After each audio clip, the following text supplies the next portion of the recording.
It's my pleasure for our first session today to introduce to you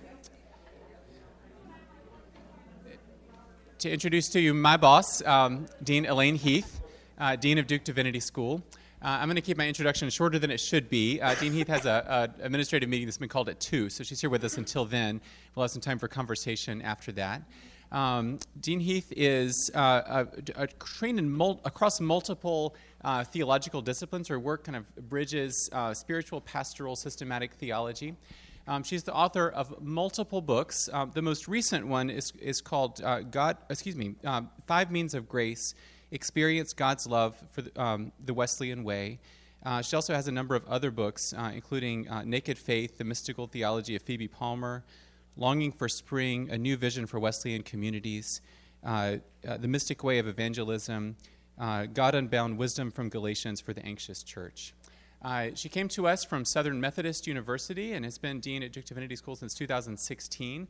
She also has a book relevant to her talk today that I would recommend for any of us called We Were the Least of These, Reading the Bible with Survivors of Sexual Abuse. Dean Heath, thank you so much for your time and being here with us today. Thanks. My pleasure. Hi, everyone. Well, you all know this story, don't you? You've read your Bibles. How many people in here are pastors? Okay, so you've read this story. All of you have read this story. And what I'd like to do is think about this story from several different frames of reference, ways that we're used to reading it and some other ways of reading it. So, let's see. Sorry, it didn't make it advance. There we go. All right. So in the story, in Genesis chapters 1 through 3, we've got 2 creation stories. Each have their own theological purposes. And you remember the story. There's a man called Adam, red earth, blood. That's what his name means. And then God creates Eve. And there are all kinds of ways of thinking about this story. And God puts them in the garden. Now, most of us have probably been socialized in the Western church or in culture that's influenced by the Western church, coming down from Augustine. And so we've been socialized through not just Sunday school classes and things like that, but we've been socialized through plumbing ads, through the Twilight vampire stories. We've been socialized through perfume advertisements and all kinds of stories about forbidden fruit. That's a trope in our culture, forbidden fruit. And the way that we've mostly been socialized to interpret this story is that God created this garden. God put a man in the garden. Trouble shows up when the woman appears. And it's mostly her fault. And so the woman is out there wandering around the garden naked, and this serpent entices her, and she's foolish, and so she listens to the serpent, and she eats that fruit, and she goes and seduces her husband. He's her husband now. It doesn't say that. I mean, it's just, all kinds of layers that we interpret that are really not in the text at all. She seduces him, talks him into it, uses her feminine wiles. I've heard so many sermons preached on this text, I can't even begin to tell you. How could he resist her? She was so sexy. And so he ate the fruit, and all hell broke loose from then on, and it's her fault. It's her fault. And this is where we get all kinds of theory about the Madonna whore syndrome and all that. Have you heard any of this before? It's this interpretation. And women are so emotional that they can be led along by a serpent. And men are so helpless against women and women and files. That's another thing, right? Women and files. And so we've been socialized through that story to think that's what it means. And of course, we think the fruit is a what? Apple. If you look at the Twilight vampire stories, there's a nice red apple. It's just so alluring. Although that comes from Milton, who did not write the Bible. Right? Milton did not. Just a little trip down literary history. But what does the Bible actually say? If you just take the text and read it for yourself, if you read it in Hebrew and set aside all these preconceptions and interpretations, what do you find in the actual story? You find that God created the world. In one account, God creates it through speaking it into being, and in another account, God's just down there in the, rolling up God's sleeves and making stuff. And so then God has Adam and Eve, the first humans, and God says they are good. And they're good. And they're actually the capstone of creation. And after humanity, it's so good that now it's time for rest and celebration. So we have Sabbath. And we find that in the story it says that they were told that the whole garden was theirs. Just to enjoy it, to name the animals, to tend the place. So you have this sort of agrarian utopia kind of environment, and they are there, and they're wonderful. Bone of bone, flesh of flesh, there's this wonderful mutuality between them. They're made out of the same stuff. And they're both nephesh. The breath of God has been breathed into them, so they become living souls. It's true of the male, it's true of the female. There's this wonderful, beautiful unity. And you will notice that God warns them not to do what? Does God warn them not to talk to a serpent? No. Does God tell them not to talk to anything? What's the one thing they're not supposed to do? Eat of the fruit of that one tree, because in the day that you eat it, what will happen? Do they have any way of knowing what die means? No, because they haven't died. They have not died. And so then the Bible tells you, I'm just saying what's in the Hebrew text, okay? I'm just saying. So they're out walking around, and we find something starts to talk to them. What is it? The serpent. It's so interesting. If you do sort of a Google search, don't do it right now. Keep looking at me. If you do a Google search of artistic representations of the serpent with Adam and Eve through history, you find the most interesting cultural adaptations of this story. My favorite one is a Renaissance period European piece, and the serpent, Eve is looking very pale and very naked. She's very voluptuous, and with well-placed shrubbery. And Adam is just looking beleaguered. He's darker than her. He's just beleaguered, okay? But my favorite thing in it is a serpent who looks like a cross between a standing lizard and Jack Nicholson. He's got Jack Nicholson's face. I don't know how they knew about Jack Nicholson in Renaissance times, but there it is. And so there they are. But the Bible actually says that they're out there, and the serpent begins to talk. And how does the serpent talk? If you'll just eat this, you'll be like what? Okay, I want to pause right there. Don't forget, we're right there. We're going to go down here to a footnote. Aren't we called to be like God? Isn't this the central message of Scripture? Imago Dei. And as Christians, we're called to be, Jesus is the exact image of the unseen God, to be like God. So we have to ask ourselves, this serpent's very clever. Okay, so you'll be like God, you'll have wisdom, you'll be like God, and so the serpent starts working on them. And finally, says, here, have some, okay? And Eve, I always wonder if that serpent took a bite and then handed, here, see it, nothing's happening to me. And remember, God didn't warn them not to talk to the serpent. And so she takes some, and she takes a bite. And the Hebrew Bible says, and she gave it to Adam, who was with her. So the serpent was talking to both of them. They were together. This changes everything, doesn't it? She's not seducing anybody. Who's doing the seducing? The serpent. And then the next thing that happens, they realize they're naked. Before, they were just unashamed about being naked. Now they're ashamed about being naked. And now shame starts to set in. The shame. And it seems to be centralized in their sexuality. Because now they're going to go get fig leaves, and they're going to cover themselves up, cover their nakedness, it says. Have you ever rubbed a fig leaf on your skin? Fig leaves are really irritating. It's like rubbing nettles on your skin. It causes a rash that itches and burns. And so they take fig leaves and they put it on their most tender part of their body, their most vulnerable part. Now, scholars have interpreted that in all kinds of ways, but I'm going to talk to you about how a survivor of sexual abuse looks at it. So the Bible tells us that.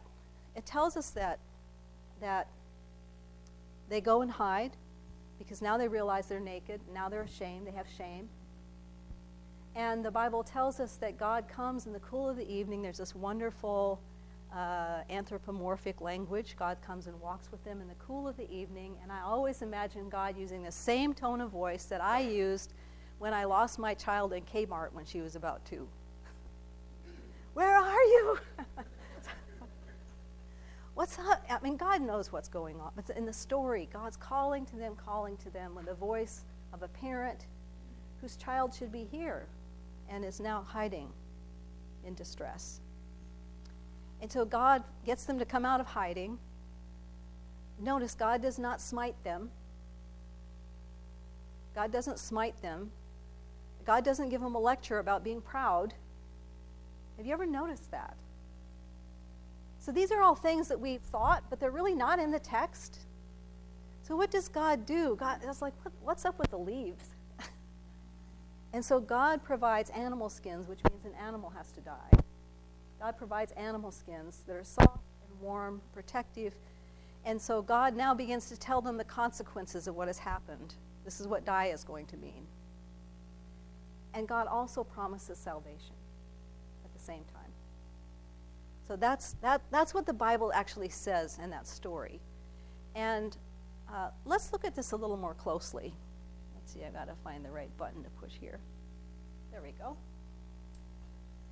One of the early theologians of the church, St. Irenaeus. Do you remember that name from seminary? St. Irenaeus?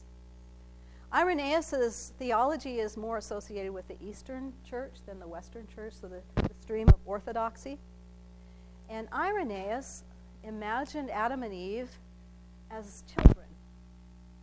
He saw them as human beings who were not mature. And so he talks about them in the garden, that they were susceptible to things like the serpent, because they're immature human beings, still growing, still learning. And so he has a whole treatise on this. And when I first read Irenaeus, I read that treatise when I was doing my graduate work. What struck me right away was how honest that seemed, if you think about it. So we have Irenaeus, and so we're going to, I already talked to you about what the Hebrew Bible says. That's on this table right here. Can you see it? All right, now I'm going to put another one right here on this table. It says Irenaeus, these are immature human beings, and Christ would have come if they'd sinned or not sinned. Eventually this would have happened. This is that theological stream. It's not heresy. This is within orthodoxy. It's in the Orthodox Church, okay, what Irenaeus' theology, immature people. By the way, in the Orthodox theology, they don't have the same theology of original sin that we get from Augustine. That's not Orthodox theology. And in the Orthodox theological stream, salvation is understood in a much more therapeutic way. God's healing that which is broken and damaged and diseased by sin. So here's Irenaeus. There's the Hebrew Bible. Here's Irenaeus. Now we're going to come over here for one of my favorite mystics, Julian of Norwich. Have you heard of her or read showings? And so just a quick snapshot of Julian, a 14th century English mystic. She's the first English woman to ever write a book. She was a young woman. She was, when she was 4 years old, she had prayed to share in the sufferings of Christ. Now, my 4-year-old never prayed things like that. Now, my 4-year-old prayed for some My Little Ponies and more chocolate and, that kind of stuff. But she was an unusual person, and as a 4-year-old girl, she prayed to share in the sufferings of Christ, because even in her little 4-year-old heart, she knew when you really love someone and they're hurting, you want to be with them in their suffering. You want to help carry that load. A little child can understand these things.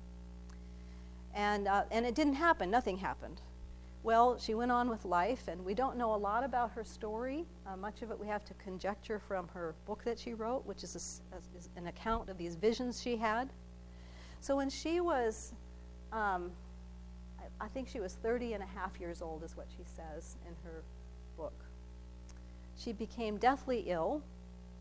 She was on her deathbed, and they called for the priest to do last rites, come in and anoint her. And so while the priest is doing the last rites, he's holding the crucifix and doing these things that you do, the anointing and so on with oil. She had a series of 16 visions of the suffering of Christ, the passion of Christ. And she sees Christ in all these different aspects of his suffering. She sees the thorns pressing into his forehead and the blood coming out of his forehead. And she sees him withering up from dehydration. She sees all these things. And as she sees each sort of vision of Christ's suffering, she asks God questions and God answers her. So she's having this dialogue.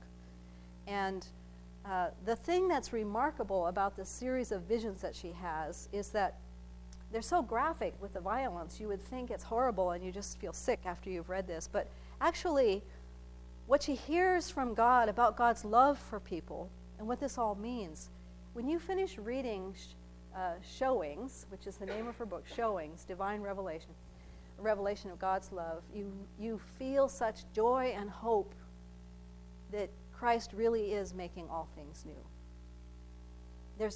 She's an apostle of hope. And so she has this series, and she's in the middle of these visions, where she's seeing how Christ is making all things new, how Christ is forgiving sin, how Christ is going to reverse all the evil in the world, how Christ is restoring the entire cosmos, not just a few people, in all of this. And finally she can't take it anymore, and she says to God, wait a minute, hold it. This all sounds wonderful, but Holy Church teaches us about hell and sin and damnation, and I haven't heard you say anything about that. I am paraphrasing. What about hell and damnation and sin? And so God says to her, you need to focus on my love. And you can worry about your own sin, but don't be consumed with worrying about your neighbor's sin. And when you do sin, you're like a child who falls down and then needs to get up and run to mother, who will kiss it and make it better. And so when you realize you've sinned, you run to Jesus, and Jesus will help to make it better, and you can continue. And so this was a theology that she's given.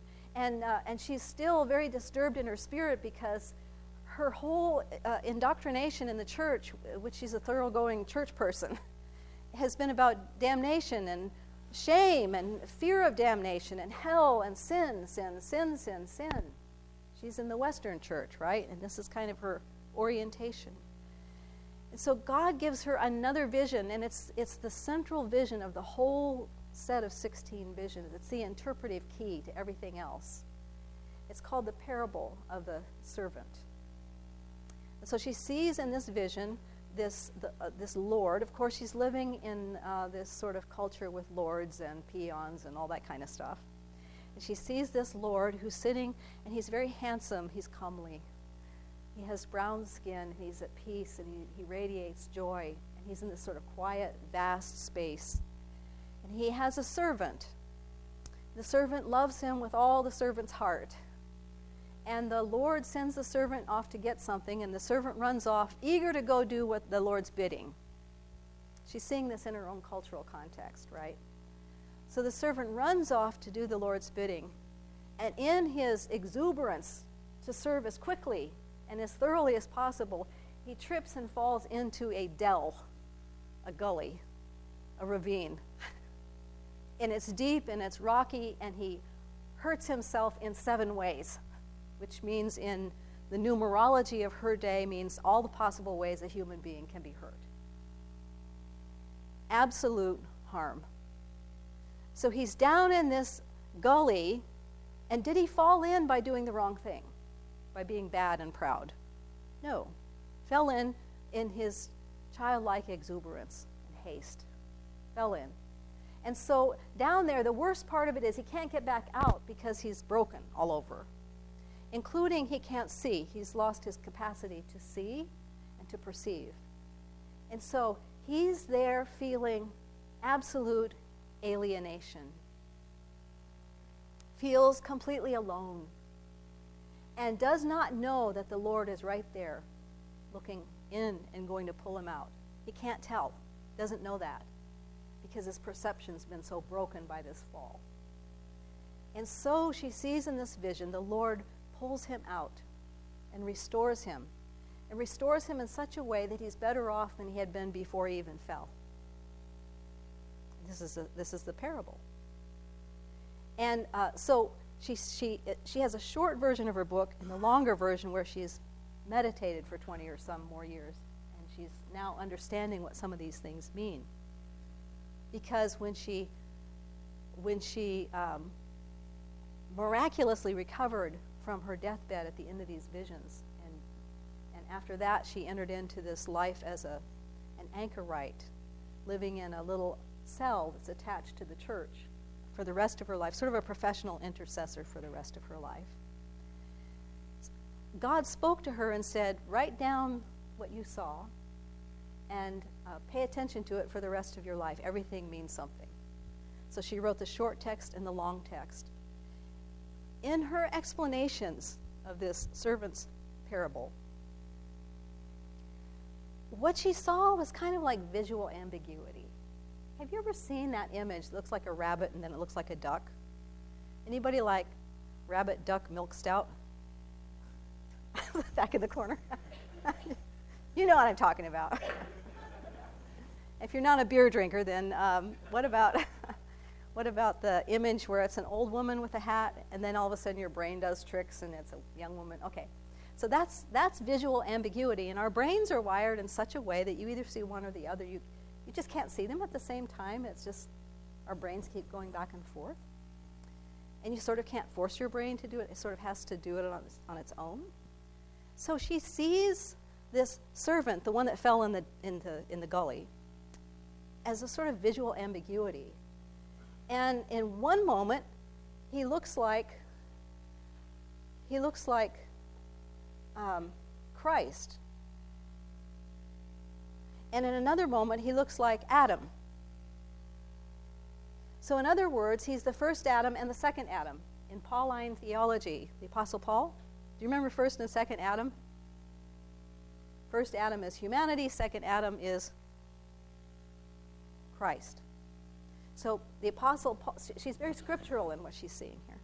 So the first Adam is not just the man Adam, but humanity, the people from Genesis. Okay. So she sees, and so she's praying and praying, and this is the thing she has to understand deep within her spirit to finally get what God is up to.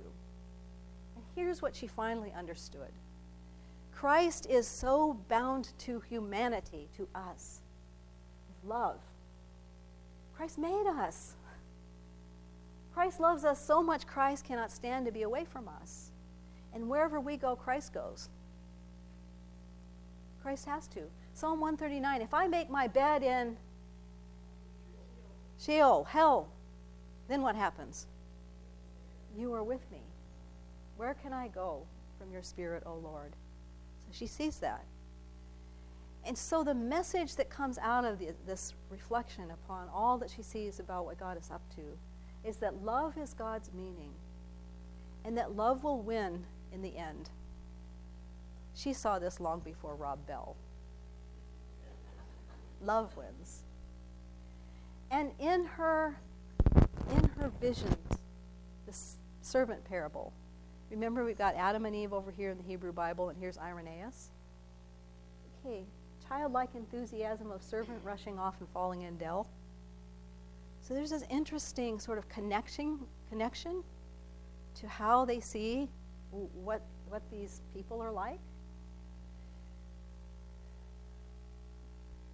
All right, I'd like to talk about this same story with one more table and one more template. And our story is survivors of sexual abuse. Because if you take these stories, and do you remember back in the old days before we had PowerPoints, when we had overhead projectors with those clear plastic things, and you used markers and you had to erase them? Okay. So if you took the Adam and Eve story that's actually in the Hebrew Bible on one of those transparencies and you put it here, and then you put Irenaeus' vision on top of that one, and then you put Julian on top of that one, her vision, and you take the story of what it's like to be sexually abused as a child and then grow up, you put that one, it's all the same story. It's the same story. Now, am I telling you that this story in Genesis is only about sexual abuse? No, I'm not saying that. Here's what I'm saying. What happens to people who are sexually abused as children sets off a whole sequence of things that start to unfold, a sort of domino of things that start to happen, that is paradigmatic of how being sinned against in any way, which is inevitable for humans. To be born into this world is to be born into a world with lying serpents, right? And so it's a template. It's archetypal for what happens. So I'm going to say that. So it's about all kinds of things, and it's because the effect of child sexual abuse is so pervasive. It goes through everything about life, and it requires so much to heal, that it's illustrative of how being sinned against harms all of us, whatever the sin is when we're little ones. But I want specifically to talk about this as a story from the perspective of survivors. So we're going to focus on that for the rest of our time. So far, so good? Let's see how much time I have. Oh, yeah, we're good. Okay.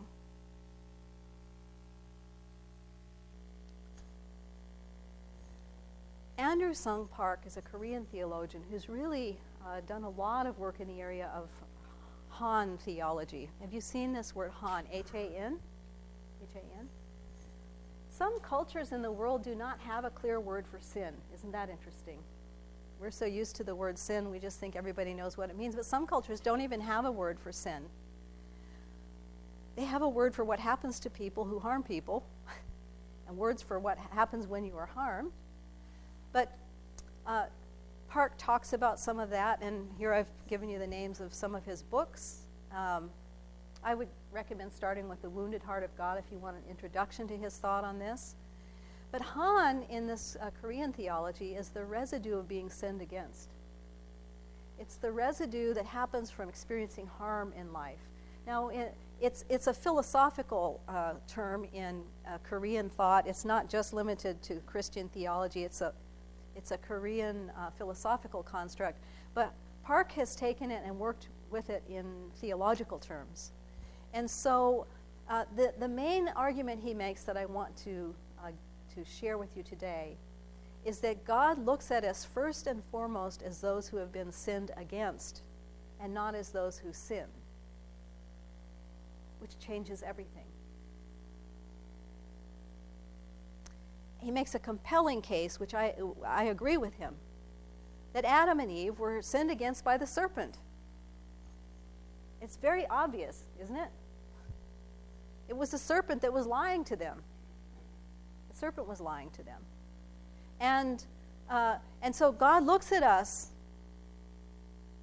as people who were sinned against, or we were born into a world, even if we've had a wonderful childhood, even if mom and dad loved us to pieces, even if nobody abused us, even if we had a good coach, even if there were not bullies in our school, even if whatever, we're still all born into a world that's broken in many, many ways. We're born into a world where people just get run over by trains. People get cancer. People suffer from all manner of things in life.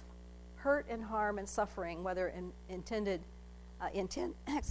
inflicted intentionally or it's just a broken world. We're all going to experience these things.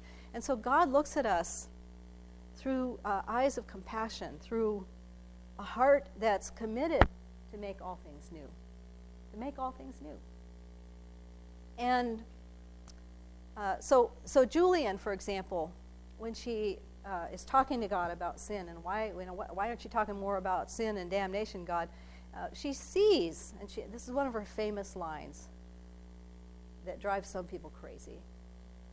So God looks at us in our brokenness, the things that have been done to us and the things we've done to other people. God looks at us with pity and not with blame, she says. Now this drives some people crazy because most of us are very offended by how merciful God is. We really want God to smite our enemies. We don't want God to smite us when we're acting like enemies. We want him to smite, and it's a him in that sort of construct, smite other people, right? We're all about smiting. Well, what's Julian getting at? And that's the thing that I want to look at for a moment. Let's go back to this one. So Adam and Eve. Let's talk about Adam and Eve from a standpoint of survivors. So these are children. They're out playing. And mom and dad, grandma and grandpa, whoever the caregivers are, who love them dearly, have talked to these children about a good touch, bad touch. Don't get into cars with strangers. Don't take candy from somebody. We've tried to do everything we can to help our children be protected. We know that if they're harmed in the way we're worried about, they will experience death. They'll experience dying, right? Whether they physically die or not, death will be unleashed. We're worried about something they cannot comprehend because they have not experienced it. And the day you eat that fruit, you'll die. They don't know what die means. How could they know? When we warn our children, don't go into a car with a stranger, don't take candy from a stranger, their little minds are trying to imagine what we're worried about, but they're unable to conceptualize it. Does that make sense? Our children also are vulnerable. No matter how much we try to protect them and prevent things from harming them, they are vulnerable because they're human and because they're children. This is not a bad thing. This is a human thing. And that word vulnerable literally means capable of being wounded. So we warn them, we do everything we can to protect them, but ultimately they're in a world, and we've warned them about strangers and stranger danger. We have all these little things we say. But they don't know to be afraid of Aunt Sally or Uncle Bob or the coach. Kind of like that serpent. We can't possibly warn them from every human being. If we tried to warn them about everybody, there's a certain pathology in that, right? And so they are vulnerable to being groomed. That serpent groomed Adam and Eve in the Bible. It doesn't say, and then the serpent groometh them. It doesn't say that. But the serpent's there talking in their ear, pointing out the nice fruit. You want some? Come on, it's okay.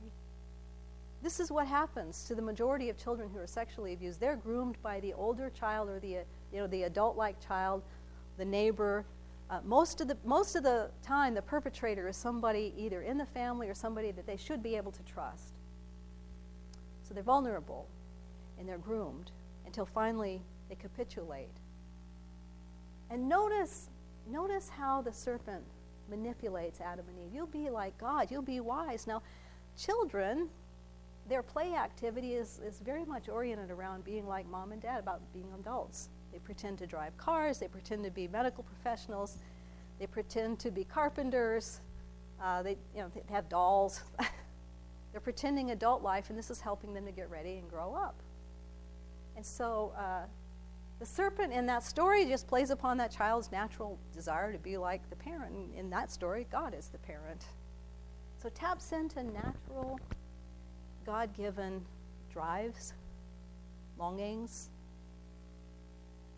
space. And then when they finally capitulate and they eat the fruit, they're filled with shame. Shame. This is not healthy shame. This is toxic shame. I'll get into that in a minute. Filled with shame. And in the story, Shame starts with their sexuality. It starts right here. And their most tender part of their body, their most vulnerable part of their body, the place where life comes from, the place that's just so, it's tender. And they start to punish themselves there. And the shame is now going to play out. They've alienated themselves from each other. This thing that's happened alienates them from even within themselves. It alienates them from God. It alienates them from the created world, the garden, the serpent, the tree. Everything seems like a danger now. And the predictions of what are going to happen, the things that are going to happen next. This is all sort of spinning out, sort of fractaling out of this shame. This is what happens. And the shame is not a sense that I've done something wrong. It's a sense that I'm inherently tainted. I'm defective. I can never be clean again. In Shakespeare, I forget which play it is. Do you remember that one? Out, damn spot. Can't get rid of the spot. I am the spot. I don't just have a spot. I'm the spot. And it plays itself out in people's lives in different ways as people grow up with shame.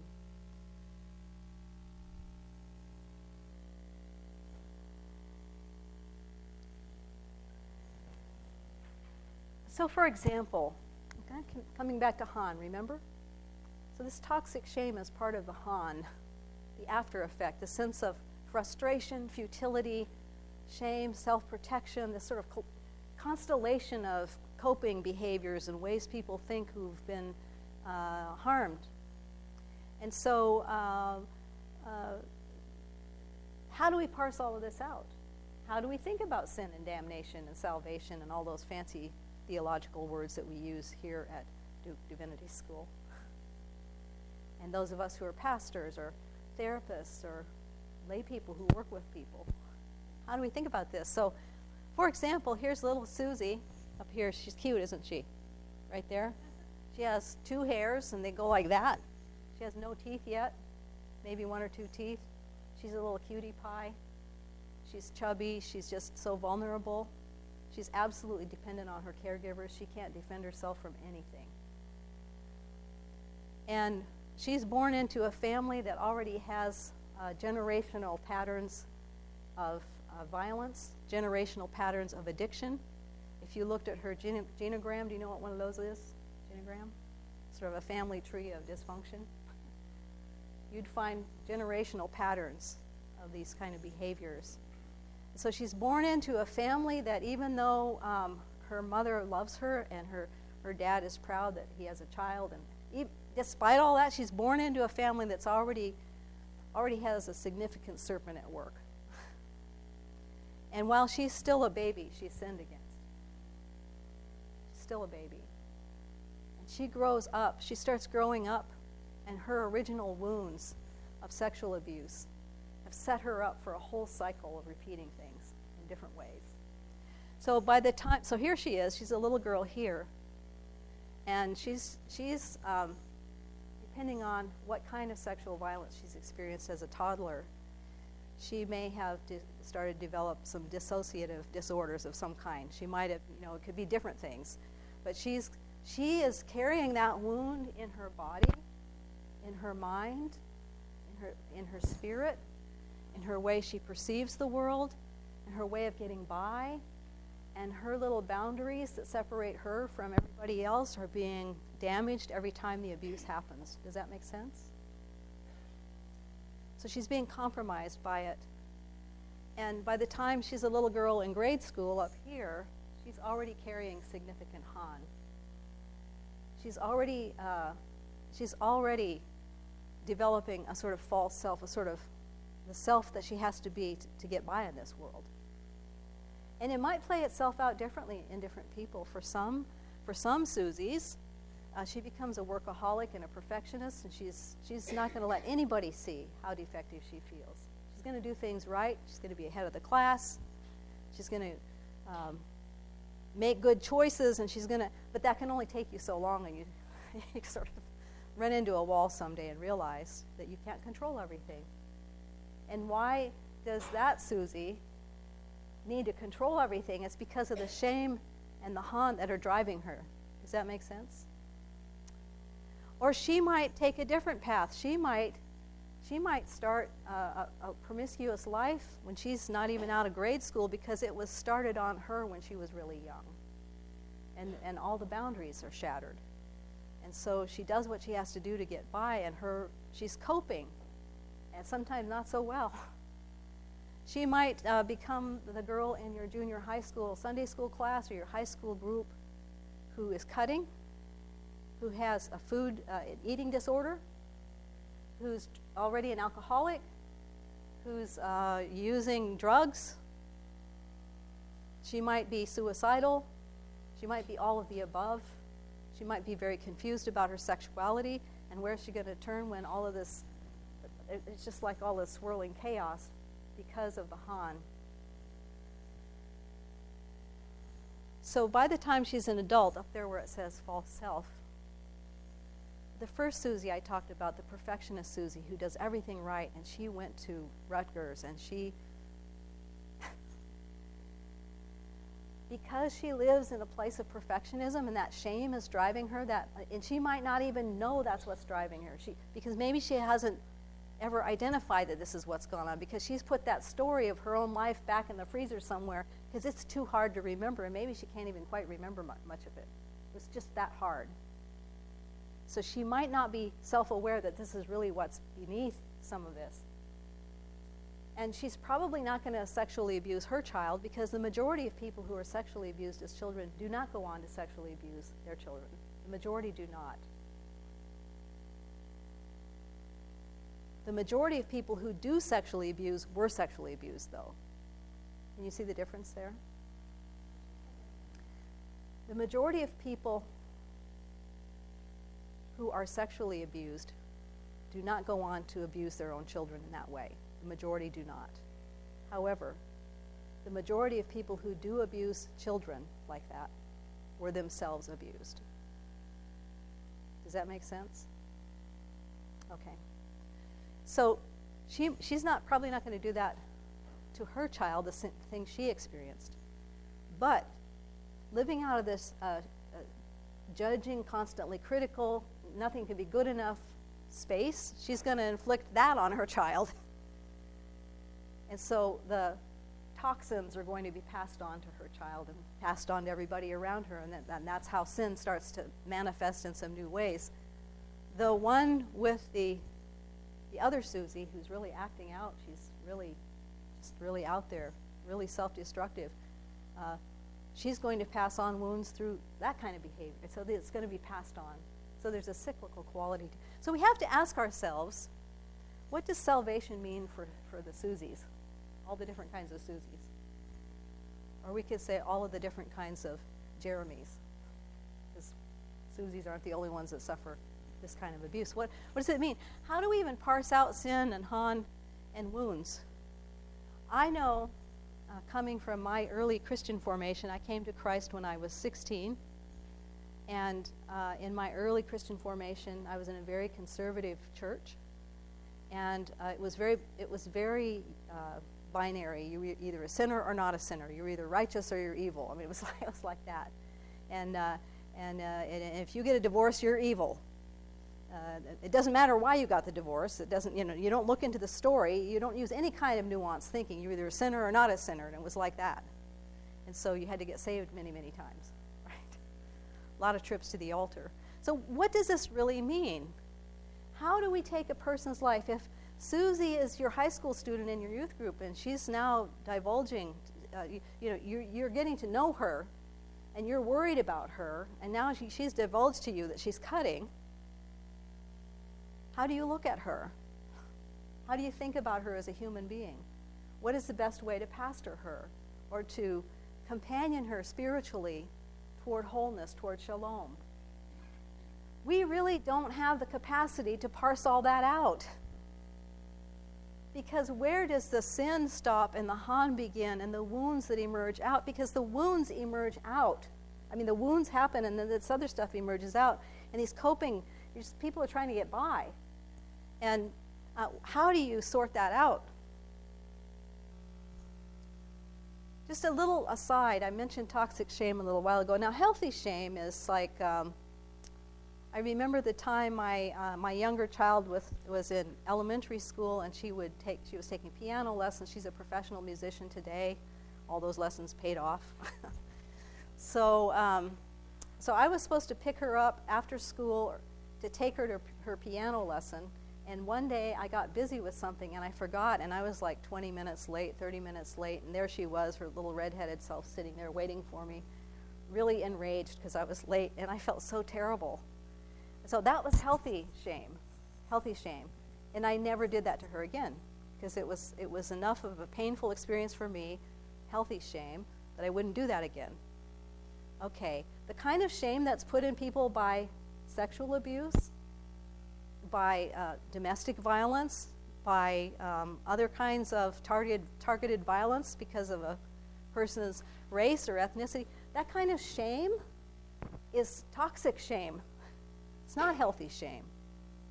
And so this is an image of that Gerasene man. Do you remember the story in the Gospels about Jesus goes across the lake, he gets out, and this guy comes rushing out of the tombs, and he's naked and full of demons, and they're all shouting, "What do you have to do with us?" And Jesus casts them out, and they go into the pigs, and the pigs run over the cliff. Remember that story? It's just the weirdest story.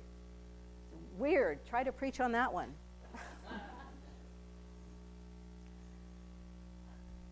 That man, I mean, that story is so full of different levels of meaning, and one of the levels, that man represents what it's like when a person with toxic shame that goes to seed.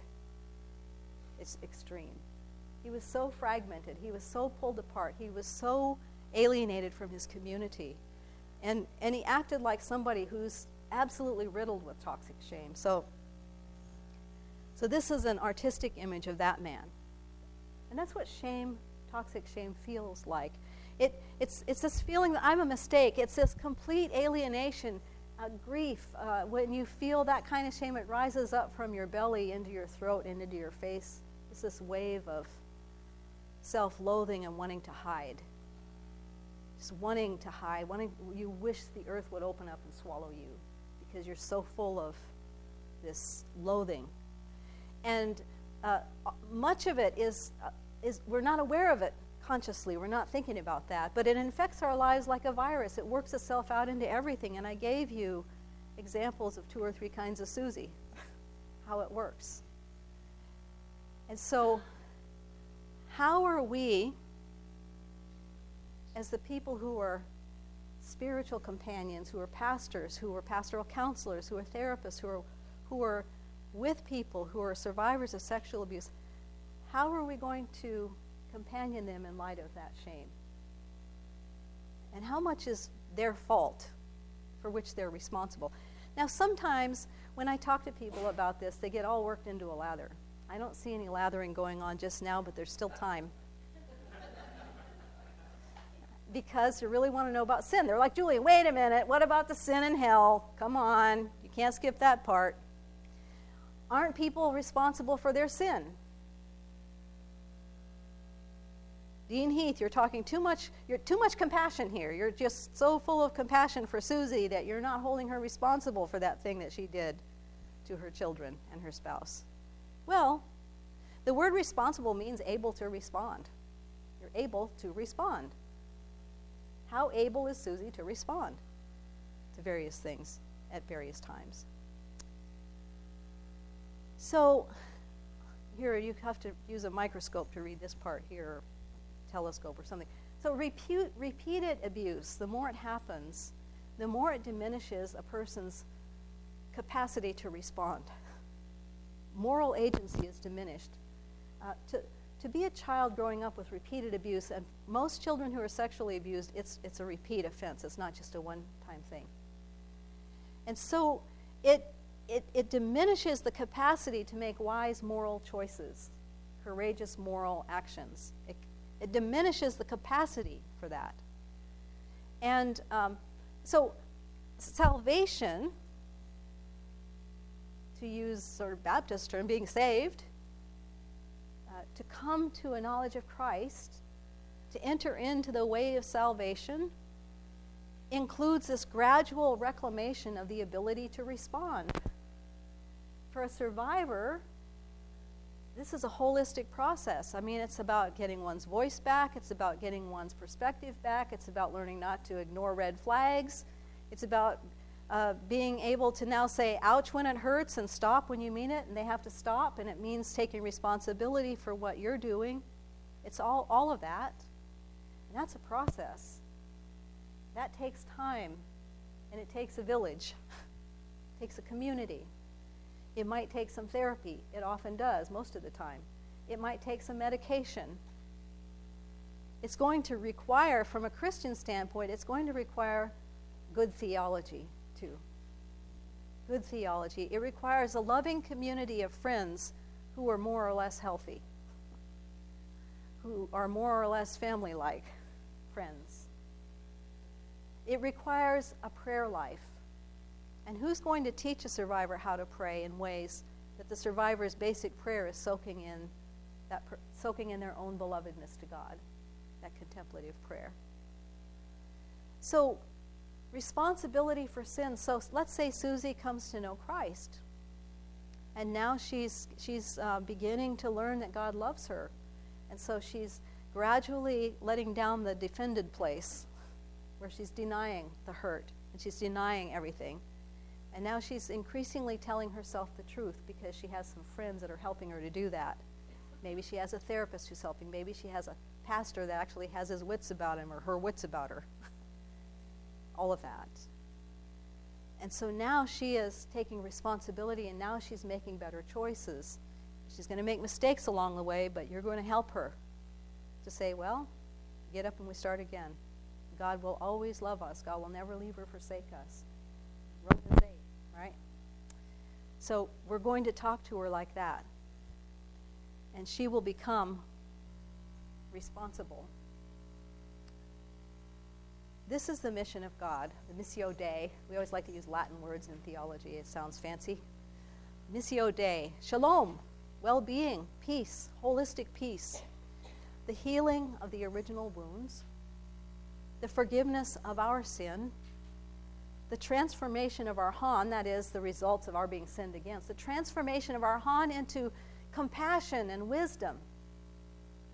Liberation from bondage. God doesn't want any of us to be in bondage. God wants us to be free to love, free to act, free to say yes and no, free to participate with the work of God in the world. And what we find as we become free, if we're Susie and we find ourselves becoming free and alive, and we have our voice back and all of that, what we find as we deepen in our life of contemplative prayer, we're really experiencing our belovedness to God. And we're really perceiving that love is God's meaning. Smiting is not God's meaning. What we find is we become naked and unashamed. We're naked and unashamed. We come back to that place where we can be real about who we are in the presence of God and know that we're safe and we're loved by God. And if we're fortunate, we have a few spiritual friends, and we can be, in the best sense, I don't mean literally naked in front of them, but I mean we can be real, and we're loved, sort of warts and all. So this is what it means. This is what it means. And when you think about this, about hell being this experience of alienation, and we can't perceive God's love for it. Hell is that place down in the gully, right? Isn't it the church's job to go to hell? Isn't that what Christ did in the Apostles' Creed? He descended to hell. Don't take that out of the Apostles' Creed. You leave it right there. He descended to hell. He descended into all the places where we are lost, we can't see, we have sin, we have Han, and we have terrible need. And Jesus loves us so he pulls us out of that with his resurrection. So that's what the church's business is. That's our call as the church, is to go there. Jesus describes hell like a gated community. Remember when he says, your name is Peter, and on this rock I will build my church, and the gates of what? Shall not what? Okay, that sounds to me like hell is a gated community. And we're supposed to break down those gates and go in there. That's our job as the church.